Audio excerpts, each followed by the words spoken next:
Bem-vindas e bem-vindos a mais um Tecnopolítica, onde nós discutimos como a política é feita pela tecnologia e como a tecnologia amplia e delimita a política.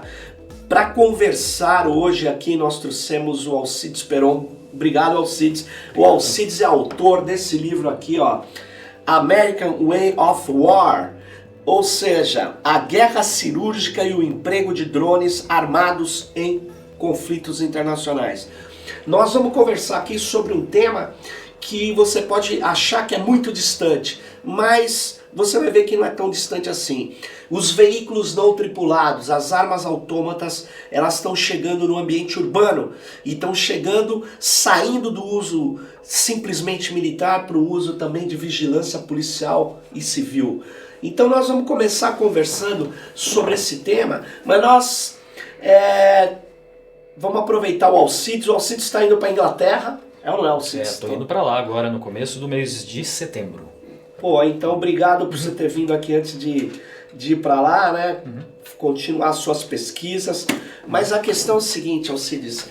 Tem um livro que me chocou muito quando eu tomei contato com ele. Foi quando eu percebi o que existia além do que nós vimos no cinema, nos documentários sobre drones, né? Que o drone, segundo o livro A Filosofia do Drone, do Chamayou, Grégoire Chamayou, ele inverte a lógica da guerra, né? E você concorda com ele? Você acha que o drone é algo que expressa essa... É uma outra coisa, não é mais simplesmente a ética do guerreiro, é a ética do caçador. Exatamente, exatamente. Bom, eu trabalhei bastante com o Grégoire Chamayou, também trabalhei com alguns outros autores, claro, que vão ajudar a compor o meu argumento, mas o que é interessante do Chamayou? Primeiro que ele vai fazer toda essa ideia de uma teoria do drone, né? Sim. E ele vai captar desde períodos remotos, né? E eu acho que é o livro anterior dele, que se chama Human Hunt, né? Algo assim, depois eu posso conferir. Mas a ideia de caçadas humanas. Sim. Então ele vai recuperar essa ideia de caçadas humanas para tentar fazer e construir uma análise sobre como esses novos conflitos, essas novas políticas de morte, né, levadas adiante pelos Estados Unidos, principalmente após o 11 de setembro, como é que elas se configuram como verdadeiras caçadas humanas. É interessante porque toda vez que eu vou apresentar, e o próprio título fala, né, American Way of War, né, guerra, mas eu basicamente analiso uma coisa que o Chamayou também chama a atenção do Chamayou, o fato dos drones não estarem sendo apenas empregados na guerra, mas no cotidiano e em situações de paz, em países que estão em paz, aparentemente. Então a gente tem, por exemplo, o Iêmen, Somália, o Paquistão. São países que não estão formalmente em conflito com outros países, não estão em conflitos internacionais e em alguns casos não tem nenhum conflito civil acontecendo. E esses drones continuam sendo empregados lá. Ou seja, eles são operados para eliminar alvos humanos, é pontuais, isso? Exatamente, pontuais. Aparentemente pontuais, né?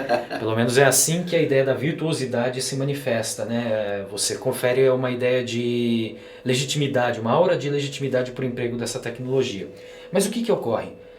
Eles estão sendo empregados para caçar determinadas pessoas e para identificar padrões de comportamento considerados suspeitos nesses países. Alguns desses padrões, né, são identificados em regiões remotas. Então eles vão para a região de Peshawar, lá no Paquistão, e começam a verificar, né, o que eles entendem como sendo um padrão suspeito. Então muitos homens num carro, andando em alta velocidade na parte de trás de uma caminhonete. Todos eles estão armados. Isso é uma conduta considerada suspeita. Sim. No entanto, eles desconsideram o fato de que essa é uma região que as pessoas sobrevivem também da caça.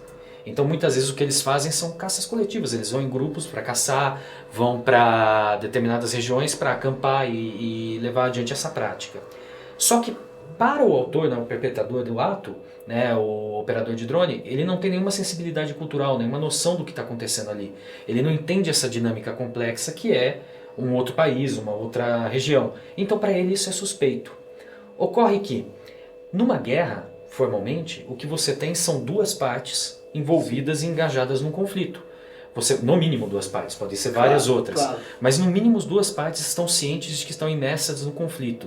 E uma vai tentar fazer de tudo para desarmar a outra, né? Pelo menos é assim que a ideia clausewitziana se manifesta, para fazer o máximo de embate para desarmar o outro e impor a sua vontade sobre o outro. Perfeito. O problema é que, usando aludindo um pouco à imagem que eu falei aqui, né, que é inclusive um caso, aqueles paquistaneses que estão na parte de trás do carro, eles não fazem ideia de que eles estão imersos num conflito. Eles são nada mais nada menos do que uma presa, né? Eles são um alvo a ser abatido, no final das contas. E isso inverte completamente a lógica do conflito. O que antes seria um espaço de disputa, de corpos sendo colocados, enfim, supondo que Sim. ainda se coloquem em aventura de morte, né, os corpos, Sim. o que se torna uma espécie de dialética, que é o que o Chamail vai falar, uma dialética entre presa e predador. É tão curioso que o nome do drone, um dos principais, é o Predator. Na verdade, ele vem por conta de uma alusão ao filme, literalmente, né? Eles estavam querendo nomear essa tecnologia que estava surgindo e alguém tinha assistido o filme do Predador nos anos 80 e resolveu nomear enquanto tal. Mas a ideia é justamente essa, produzir um instrumento que permita você caçar, né? Um alvo foge e o outro caça. Isso se manifesta inclusive na insígnia, né? Que vai no braço dos operadores do outro drone que se chama Reaper. Né? O Reaper, Reaper. Mas o logo deles é que morram os outros. E a imagem da morte? O Reaper é ceifador, né? Ceifador. Que é a imagem da morte. Mas é interessante o nome, né? O subtítulo. Assim, que morram os outros. Que morram os outros. Né? Não a gente. E isso é um pouco da essência do que é essa tecnologia, né? Se a gente pensar quando ela foi desenvolvida, ela pega assim, os primeiros exemplos, as primeiras, como fala, protótipos, né? Sim. Estão ali no final da década de 70.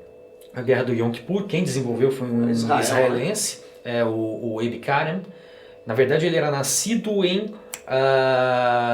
no Iraque, mas depois foi para Israel, é um israelense. E ele precisava de uma espécie de decoy, né? Como é que fala? De uma espécie de distração, né? Por quê? Os israelenses estavam sendo abatidos, os aviões israelenses estavam sendo abatidos por baterias antiaéreas dos egípcios. E o que acontecia? Eles precisavam de um decoy para soltar, que fosse abatido por essas baterias antiaéreas. Tem um nome, mas eu acho que eu esqueci aqui, fugiu, né? Um nome específico. Sim. Mas o que acontece? Esses decoys eram lançados, a bateria antiaérea abatia eles, que eram controlados por controle remoto, e você denunciava onde estavam essas baterias antiaéreas, o que tornava muito mais fácil para as forças israelenses abaterem eles. Ocorre que algum tempo depois, esse Abe Karen começa a levar adiante a sua paixão por aeromodelismo e se muda nos anos 80 para os Estados Unidos. E não daquele espírito, né, de inovação, suposta inovação na região da Califórnia. Enfim, ele monta uma fábrica de garagem na qual ele passa a desenvolver essas tecnologias. Ao mesmo tempo, dois irmãos, né, os irmãos Blue, eles também estão começando a pensar em uma nova tecnologia que permitisse eles monitorarem, né, são grandes capitalistas norte-americanos, monitorarem suas plantações de café no Panamá, né, monitorarem algumas outras plantações no Panamá. E eles precisavam de algo que não colocasse o corpo deles também em risco. Algo que pudesse ser lançado de uma plataforma segura, visualizasse sua plantação, né? O Panamá também estava num momento bastante tenso naquele período, e retornasse sem que eles se dessem mal, né? Sem que houvesse algum tipo de risco implicado. Existe uma autora que eu gosto muito, eu ia falar que era Naomi Klein, mas não é, né? E que ela escreve A Era da Empresa Revolucionária, naquele momento, nos anos 80 para os anos título, 90, hein? né? É um título bastante controverso, mas o que ela está mostrando? E daqui a pouco eu vou lembrar o nome da autora. Ela está mostrando justamente que uma série de empresas novas começam a surgir nos Estados Unidos. E no momento de crise econômica e de redução dos gastos implicadas pelo modelo neoliberal de governo, Sim. essas pequenas empresas começam a ganhar destaque, começam a ganhar espaço e começam a produzir inovações que são relativamente baratas e que solucionam determinados problemas para os Estados Unidos. Veja, quais eram os problemas que estavam sendo postos naquele momento? Nos anos 80, você vivia sob a égide do que se chamava a Síndrome do Vietnã. O medo de se ingressar em novos conflitos, grandes conflitos, e que o corpo dos seus compatriotas parecesse sobre na guerra. Em seguida, você tinha uma questão dos gastos também.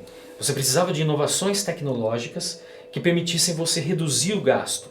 Você precisava reduzir o gasto de tecnologias, você precisava reduzir o risco das pessoas que iriam, enfim, das pessoas que eventualmente iriam colocar o seu corpo de aventura, em aventura de morte. Então, essas tecnologias que são desenvolvidas na garagem, né, nos Estados Unidos, pelo menos nessa ideia desse espírito de inovação, que são desenvolvidas em garagem por inovadores, empresários, elas começam a ganhar destaque. E as tecnologias dos drones começam a ganhar destaque, tanto do Webcaren quanto dos Blue. E esses drones, né, eles num primeiro momento eram observadores, né? Eles passam a portar arma de guerra, parece que depois do 11 de setembro, né? Isso é uma decisão do botar o Hellfire, né? É isso. Perdão. Mas, claro. É isso, é uma decisão completamente, enfim, contingenciada por conta de alguns fatos, os quais eu vou trazer aqui algumas questões, vou contar um pouco. O que acontece? A ideia sempre foi observar, sempre foi uma plataforma de vigilância, que era assim que era nomeada a tecnologia bruta, né? Então ali nos anos 90 já começa, os Blues vão se juntar com o Webcaren, né? E junto, eu acho que eles vão comprar uma parcela da General Dynamics, que vai produzir essas tecnologias. Então a ideia era produzir modelos de observação que permitissem uma vantagem estratégica durante o combate. Ele foi primeiramente, para ter uma ideia, aplicado nos conflitos nos Balcãs, né? E aí os Estados Unidos que estavam operando ali naquela região, eles precisavam de uma tecnologia que permitisse enxergar, entender quais eram as posições inimigas, para então eles poderem se movimentar. Até então o drone servia, né? Depois de um tempo, né, passado um pouco de tempo, já estamos agora na Sérvia, nos conflitos da Sérvia, os Estados Unidos, né, que também estavam participando ali da coalizão na Sérvia, o que eles precisavam? Eles precisavam de uma tecnologia que, sem colocar o corpo dos seus combatentes em risco, apontasse, né, com laser os alvos. E para que os mísseis, os smart bombs, chegassem e destruíssem aqueles alvos. Os drones, então, eles eram perfeitos para isso, porque eles tinham certa estabilidade e permitiam apontar determinados alvos, né, com o laser, e o míssil esperto, né, iria até lá e destruiria.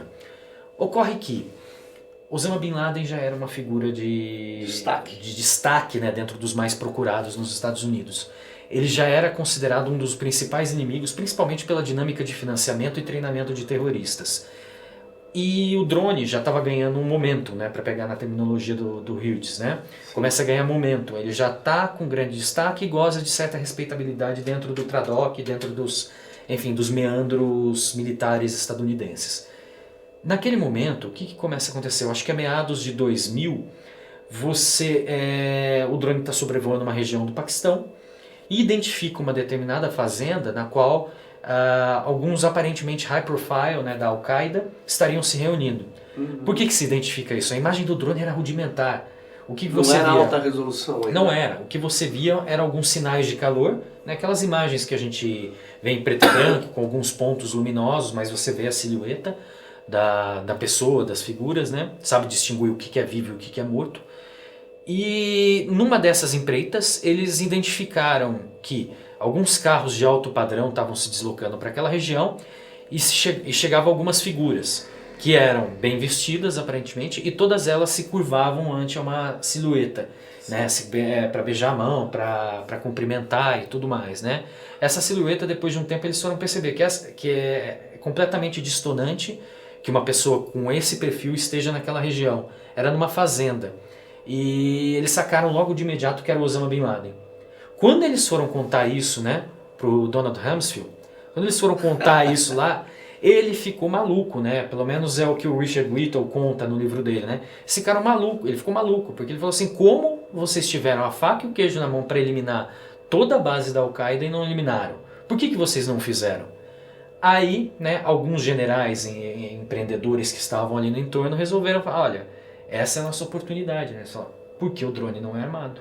Porque o Predator, ele não contém eu acho que na época ainda chamava Gnat, ele não contém as tecnologias para tanto.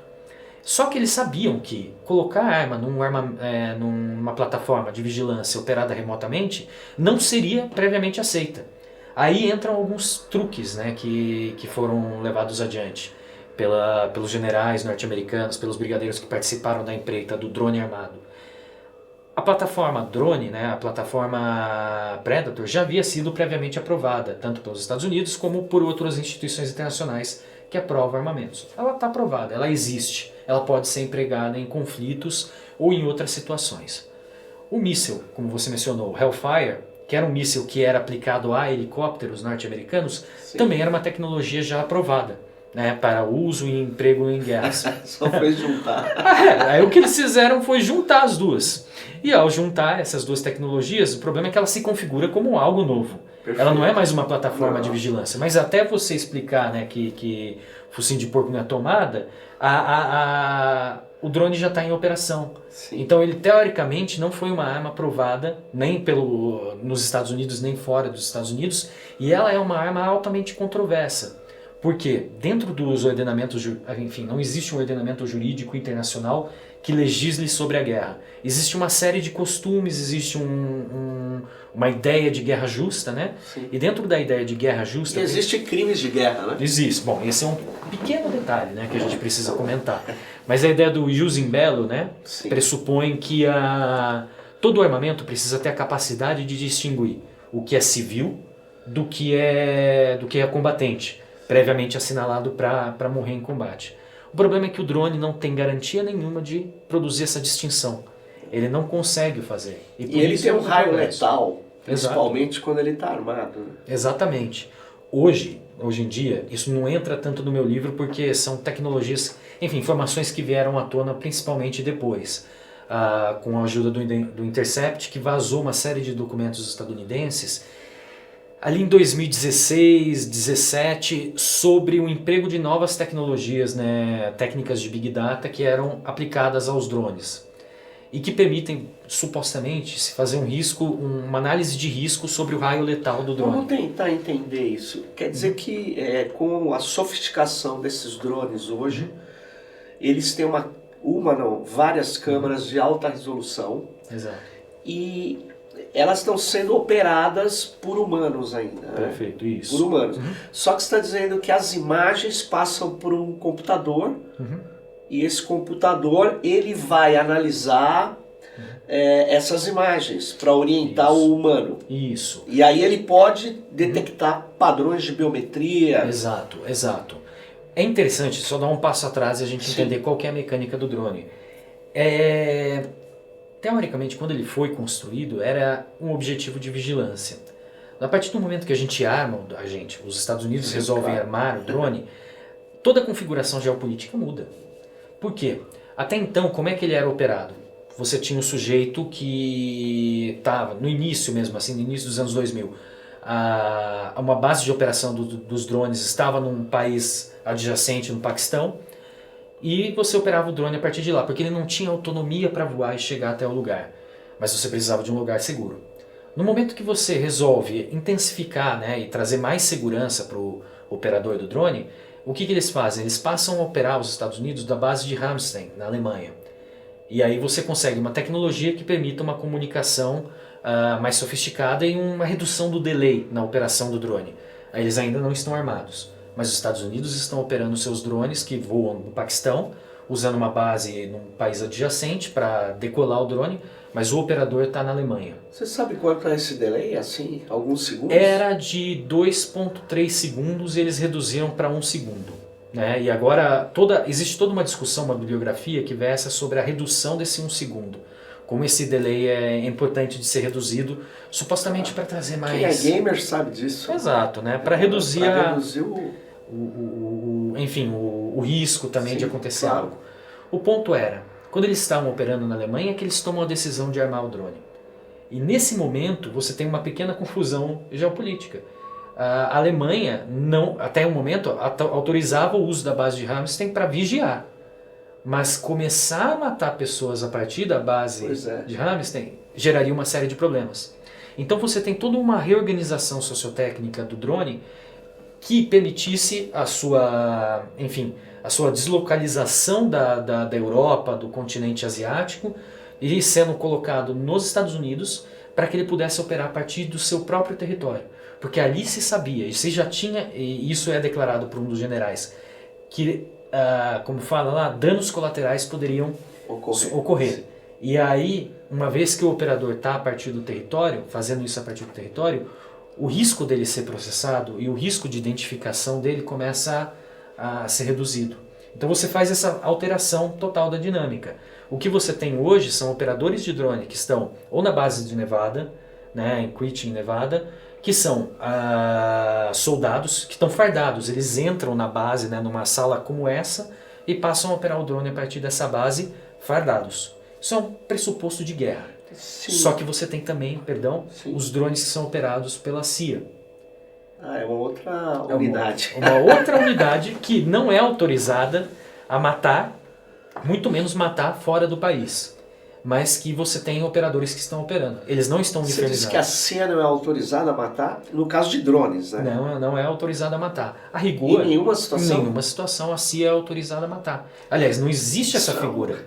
Não existe essa figura. A CIA ela é uma agência dos Estados Unidos. Não existe uma autorização para que ela mate fora do país. Tudo que acontece enfim, vamos dizer... ilegal? É ilegal, né? Então a gente tem que levar em consideração que os Estados Unidos começaram a operar drones com a CIA, né, em outros países. Isso por si só já é extremamente ilegal. Já traz uma série de problemas relativos à legalidade dessas operações. Mas o que passa a acontecer? Se a gente olha o gráfico, depois eu posso disponibilizar para, sei lá, colocar em algum espaço. Vamos colocar o gráfico. É um gráfico produzido pela turma do MIT sobre os ataques de drones no Paquistão pelos Estados Unidos. A gente vai ver uma linha temporal.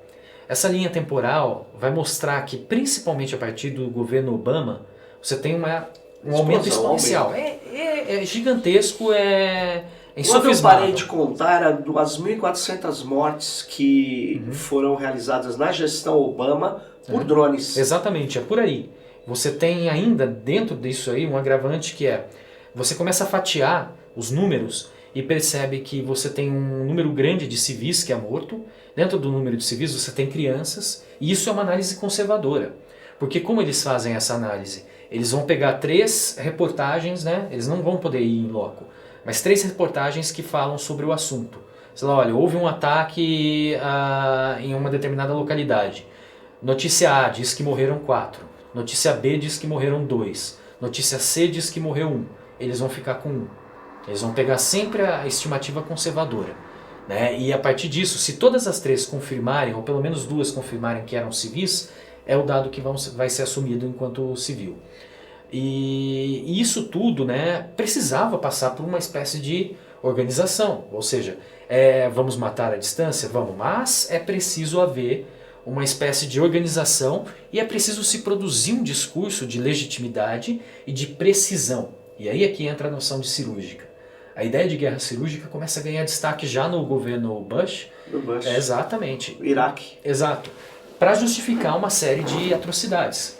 E no governo Obama, a ideia de guerra cirúrgica ela não é abandonada lá logo de imediato. Pelo contrário, ela ganha uma nova roupagem. É aquilo que o James Derderian vai chamar de virtuous war. Sim. A guerra virtuosa. E aí o joguete em inglês faz mais sentido, né? Claro. Porque ela é tanto virtual no sentido que ela produz o distanciamento, ela produz uma mediação, ela demanda uma mediação técnica com layers de imagens ou com uma interface, enfim, de joystick, né, para matar a distância, para produzir efeitos, e não é só o drone, uma série de tecnologias vem disso, mas ela também é virtuosa.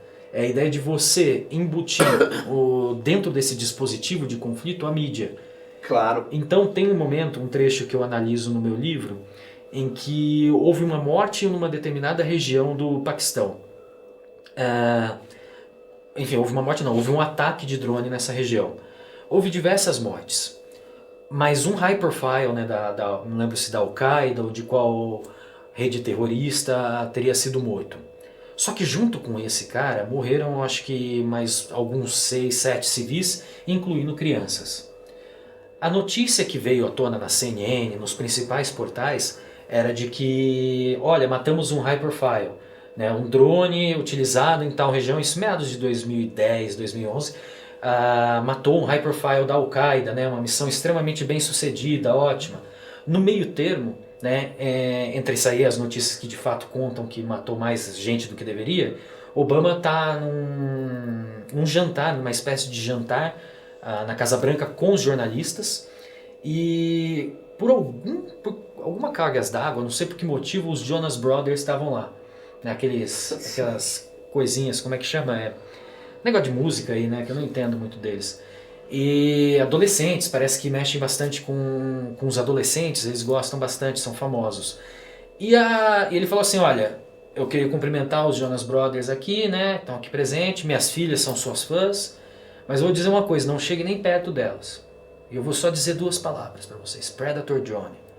Você nunca vai ver eles chegando, né? Vocês vão ser eliminados e nada mais vai acontecer. Isso era uma piada. Era uma piada. Estilo Bolsonaro. Exato, foi bem no nível. Foi bem no nível. E aí o que aconteceu? Os jornalistas aplaudiram, riram e tudo mais. O problema é que eu acho que 2 semanas depois vem a notícia de que e ele conta nesse jantar um pouquinho, né? De que, olha, é uma arma bem sucedida, matamos um cara lá na Al-Qaeda e tal. E daí 2 semanas depois vai vir a notícia. Já por outros portais, não são os grandes portais, mas outros portais, alguns locais, outros depois começam a ser replicados nos Estados Unidos, de que esse drone matou mais gente do que deveria, matou civis, incluindo crianças. Aliás, vamos pegar essa questão que você coloca.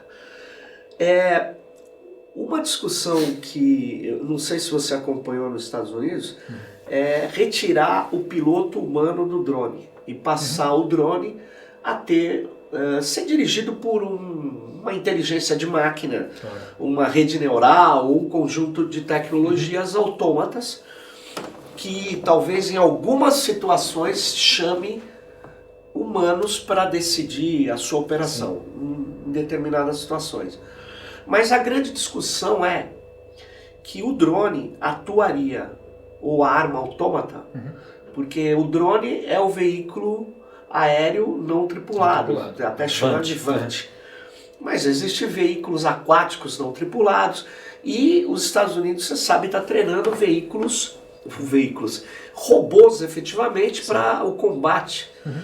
E a discussão parece ou aparenta ser a mesma, que essas armas podem atuar contra humanos sem a orientação de humanos. E alguns teóricos dizem que sim, porque basta embarcar no seu código, nas suas determinações, os primados da nossa ética. Ou seja, como que a gente se comporta. Como eles não sentem medo, não sentem frio, não têm raiva, emoções, eles podem ser mais éticos do que humanos, diriam esses teóricos. Sim. Você acompanhou essa discussão? Sim, eu tenho acompanhado. Até porque a minha antiga orientadora, né, quando eu morei na Inglaterra para fazer essa pesquisa, é a Lucy Suchman. A Lucy Suchman é uma das grandes figuras, junto com o Peter Azaro, a Noel Sharkey, que são as figuras que estão pressionando no Comitê de Direitos Humanos da ONU, estão sempre em Genebra, tentando mobilizar, enfim, os países a votarem não diretamente resoluções, mas produzir um entendimento sobre as implicações relativas ao emprego de armas autômatas na guerra, robôs, né? Eles têm até o ICRAC, né, que é uma instituição para tanto, e tem a campanha de Stop Killer Robots, que é o que eles têm tentado mobilizar. Enfim, isso é uma discussão extremamente importante, porque o que acontece agora? Se lá no início dos anos 2000 era o operador de drone olhando pela imagem que via isso, que via lá e tomava a decisão de quem matar e de como fazer, na verdade é toda uma rede, né? Bastante complexa, que vai envolver inclusive a autorização de outros estamentos políticos para que ele possa de fato matar. Mas, um pouco da discussão anterior, o que acontece? O emprego dessas tecnologias de Big Data começa a se tornar intensivo. E qual era o objetivo? Tornar mais eficiente. Então essas tecnologias permitiriam reconhecer rosto, reconhecer padrões de circulação. Essas tecnologias do drone, ele tem aquele instrumento que permite captar redes de celulares também, sinais de celulares, fazendo com que você tenha um mapeamento da circulação de pessoas ao longo de uma região. Se você spota 2 regiões como dizendo, olha, essas 2 regiões são frequentadas mais comumente por terroristas ou por insurgentes, se a pessoa circula muito por essas regiões, ela pode estar enquadrada nesse padrão, se torna uma suspeita e pode se tornar um alvo. Saiu recentemente uma notícia de que se confundiu inclusive um jornalista da Al Jazeera, era um jornalista investigativo, com um terrorista. Ele passou a enquadrar inclusive uma lista de procurados, mas depois se desfez esse mal entendido ou esse falso positivo que diz muito sobre a tecnologia. E o que acontece? Então essas tecnologias estão munindo a tomada de decisão dos operadores de drone. Estão fazendo cálculos de risco em determinadas áreas. Se eu atinjo um míssil em determinada região, qual é a probabilidade de eu matar uma quantidade de civis, né? E isso vai ter uma porcentagem, mais ou menos. E por que isso é importante? Porque isso vai fazer uma ponte com a nossa discussão sobre robótica daqui a pouco. Porque você tem uma questão que não é necessariamente ética, mas é uma discussão que diz o seguinte: até quantos civis justificam morrer, né? Quantos civis eu posso matar a ponto de justificar a morte de um terrorista? Pois é, um cálculo utilitarista. É um cálculo completamente utilitarista, muito bem colocado, mas o problema é, ninguém tem noção desses números. Isso nunca foi divulgado. E ainda que eles existam, eles já são uma afronta por si só. Deixa eu te perguntar aqui, Alcides. Você sabe quando vem uma ordem ou uma identificação, em geral uma identificação, você sabe disso, de Big Data por uma machine learning, qualquer coisa assim, vem assim, olha, 89,7% de probabilidade dessa figura aí que o drone detectou ser o terrorista A ou o criminoso Y. 89,7%. É assim que vem. E aí, quando é que eles atiram? Porque aí você sabe se existe esse padrão? Então, a questão não é necessariamente passou de 60%, passou de 70%, e não é a identificação do rosto, mas a questão do risco em relação a quem você vai matar. Não é que eles deixam de tomar a decisão de matar. Serve para munir as tomadas de decisão em caso de processo criminal. Você tem sempre advogados que estão acompanhando essa decisão e vão dizer o seguinte: olha, isso é justificável. Isso numa corte, isso numa situação... 89% é justificável. Numa situação de, olha... Mesmo com falso positivo. Exatamente, mesmo com falso positivo que for. Porque até porque eles dizem que estão em guerra, e não é guerra, né? Eles estão caçando. Né? Exatamente. E aí entra uma discussão, porque você não necessariamente vai evitar, o risco não serve para você evitar que o sujeito aperte o botão. Ele serve simplesmente para justificar... Isso é impressionante. É muito, muito interessante. Justificar depois num eventual... Aliás, congela essa imagem. Pensa no Witzel no Rio, que está dizendo que vai operar drones urbanos. Então. Ele não vai poder fazer isso, eu imagino. Claro que não. Quero crer, como dizem os políticos, que não possa usar mísseis ou armas letais. Mas esse é o grande ele problema. não precisa, né? Ele põe um cara no helicóptero e diz: olha lá, aquele cara parece ser um criminoso, atira. Exato. Quer dizer que é a caçada, né? Exato. Esse drone no ambiente urbano pode servir a interesses de necropolítica desses governadores, principalmente, que acham que é preciso eliminar, que se você atuar matando em áreas de segregação, você vai reduzir a criminalidade. Exatamente. E o problema dessas figuras, como esse sujeito aí, na ausência de alguma legitimidade, na ausência de alguma relevância na tua atuação política, eles tentam buscar a relevância e a legitimidade na tecnologia, não é? Essa também é uma das ideias que o James Derderian vai falar, da ideia da virtuosidade. Verdade. Ou seja, no que eu não consigo resolver porque estamos imersos numa suposta corrupção das pessoas, eu uso a tecnologia como uma espécie de muleta para minha incapacidade de resolver determinados problemas. Não à toa, uma série de legisladores, eu acho que eram deputados federais, fizeram uma excursão para a China para buscar, enfim, essas novas tecnologias e como elas seriam capazes de, enfim, resolver os problemas de segurança no Brasil. Esse é um apoio desesperado, né? É o que o Stephen Graham chama de tecnofilia. Eu gosto do termo tecnofilia. Tecnofilia é ótimo. Porque me parece que nós estaríamos imersos numa confusão, que é a organização do espaço urbano, né? Uma confusão tanto em termos sociais quanto em termos urbanísticos, né? E que a única forma de solucionar isso seria na importação de uma tecnologia que imporia a ordem de uma maneira bastante severa ou de uma maneira bastante clean. Porque é disso que se trata, né? Produzir a necropolítica, fazer, exercer a necropolítica, porém, o que o Derderian fala, tragedy free, sem a tragédia. Sem a tragédia. Sem o componente da desgraça e da destruição. Como se fosse possível você fazer esse tipo de ação, né, com precisão, Exato. acima de todos os problemas que a gente já vê que essas tecnologias portam, sem viés, sem erro, e mais, né, trazendo essa tecnologia militar da guerra para a caçada e agora da caçada para vigilância e operação urbana. Exato. Eu não sei se você acompanha, os drones são utilizados para vigiar a Palestina, né? Claro. Território ocupado. E eu não sei até que ponto isso procede, mas eles estariam filmando o tempo todo o território palestino para criar um filme em tempo real. Interessante. Essa eu não conhecia, mas é interessante. Porque o drone ele esquadrinha o território, ele tem alta precisão, e eles teriam um projeto que o tempo todo. O drone, alguns têm autonomia de 7 dias, aí antes de descer ele já coloca um no encalço, a ponto de que ele tem o filme inteiro do território. Então você imagine, essa pessoa sai na segunda-feira, vai até o lugar, passa por aqui, volta, aí aí no domingo ela vai para o outro lado, volta, durante meses, filmando um território do alto. Quando sai um grupo, se junta num carro, vai até ali e explode algo, você volta o filme e sabe exatamente quem são as pessoas e tal. Essa vigilância ubíqua, esse olho que tudo vê, ele me preocupa muito ele ser trazido para o ambiente urbano. Me preocupa muito. A guerra, sem dúvida, você deu um quadro completamente preocupante sobre o uso dessas armas.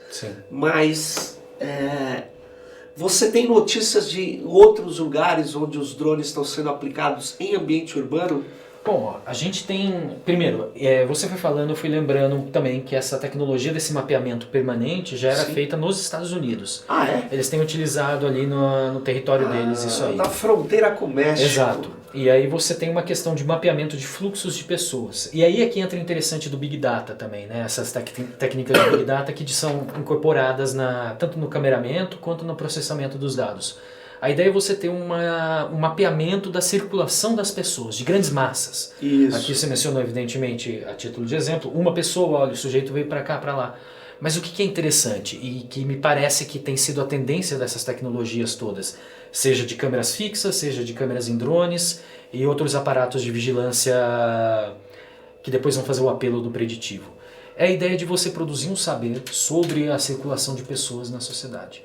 Para mim, segurança tem mais proximidade hoje em dia com a ideia de governo, né, de organizar e sugerir condutas para as pessoas. Quanto mais eu tenho essa visão da circulação, do caos circulatório das pessoas, mais eu posso começar, enquanto suposto gestor público, a administrar a maneira como essas pessoas circulam, trazer uma ideia de ordem nesses fluxos de circulação.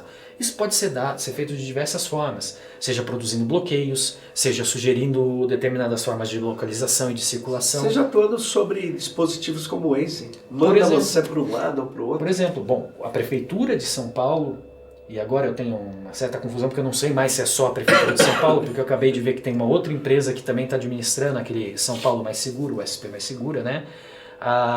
Que é um dispositivo de celular que seria nomeado Waze da segurança, né?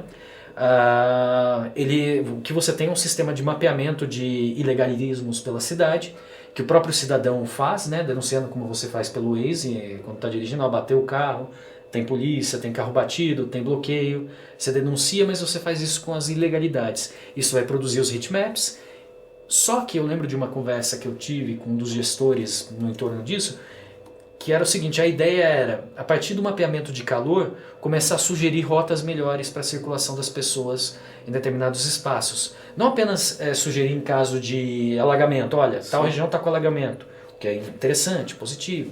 Todavia, também, olha, essa aqui é uma zona de perigo, essa aqui é uma zona mais perigosa, não vá por aí, vai por aqui. vai para um outro lado. Quer dizer, você começa a ter um aparato para governar a circulação da pessoa. E você não faz pelo medo nem pela coerção, mas sim pela sugestão de máxima eficiência e maximização do interesse do sujeito. Você lida com as expectativas. O melhor trajeto, o melhor tempo, o menor tempo, quer dizer. Exatamente. Isso é interessante. Isso está vindo para cá. Os drones estão apoiando isso. Aqui no Brasil, você tem um emprego de drones, mas eles não são tão sofisticados ainda.